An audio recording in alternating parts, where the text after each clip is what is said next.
special guest that we have here tonight that worked on a film called Star Wars. He worked on The Empire Strikes Back, George Lucas. Tron, just to name a few films. He worked on The Black Hole with his father, Peter Ellenshaw, Harrison Ellenshaw. So I'll tell you a little bit about what it was like to work on The Black Hole.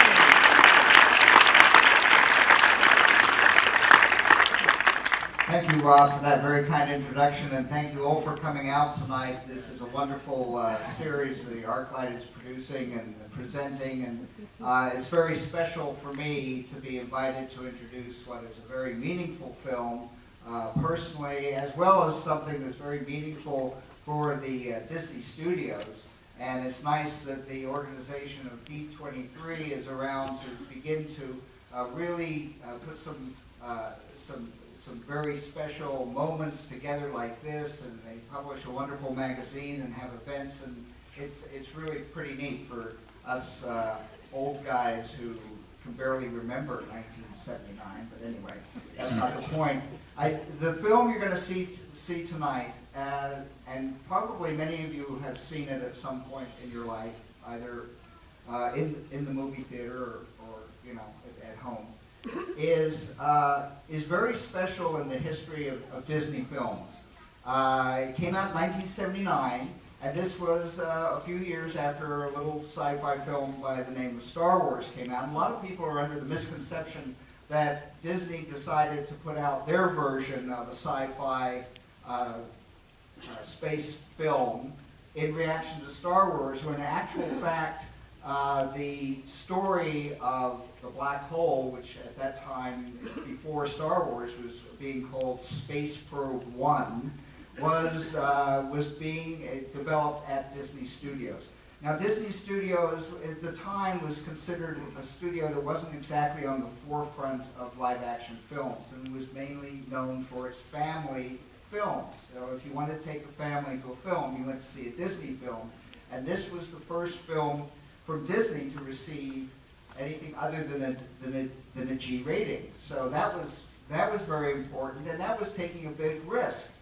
When Star Wars came out, it was clear that there was an audience that would see sci-fi films. In fact, there was a very large audience. So it was that response that took Disney forward to making The Black Hole.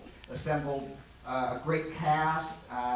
My father was the production designer. It was directed by Gary Nelson, who had achieved some notoriety in television. He'd done the original Freaky Friday for Disney. He'd also done Washington Behind Closed, which was Behind Closed Doors.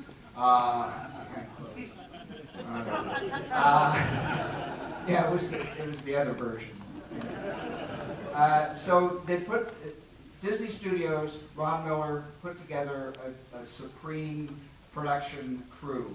And the film was an attempt to be different than many other sci-fi films. One of the things you'll notice is that space is not black in this, even though it's a black hole. How are you going to show a black hole against black space, and so on? So the design of the film, I think, is very unique, very dynamic, very wonderful. And the other thing that is a little bit of interest, in fact a lot of interest, is the ending to this film.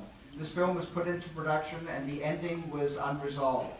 Now, there's a saying in Hollywood and movie making, you don't make a movie if you don't know what the end's going to be, which is not a bad idea. But nonetheless, there were many endings proposed, including one which Gary Nelson takes credit for, and I take credit for, and that was going to be a pullback in the Sistine Chapel on Michelangelo's creation of Adam.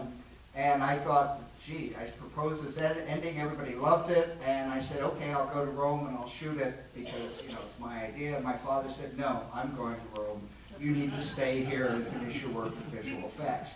So we got this great trip to Rome. We ended up using not that ending.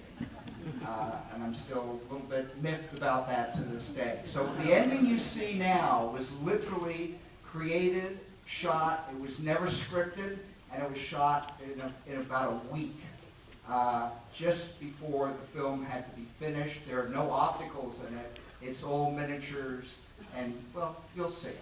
It's very interesting. Okay, I think John's got a couple of items here to go over, and then I hope you enjoy the film. I'm sure. I want to ask you a question that I've heard about. I had the great pleasure of working up at Lucasfilm for 6 years, and I understand that Disney did talk with Industrial Light and Magic about doing the visual effects for this film, and it wasn't possible. So Disney kind of had to create a whole series of camera systems and miniature systems that hadn't existed at Disney before that. Is that about right? That's, yeah, partially true. Because Star Wars had been such a success, and also the visual effects have been done in a very new technological way, using computers to control cameras, which had never been done before. Disney did, in fact, have to go and create their own motion control system.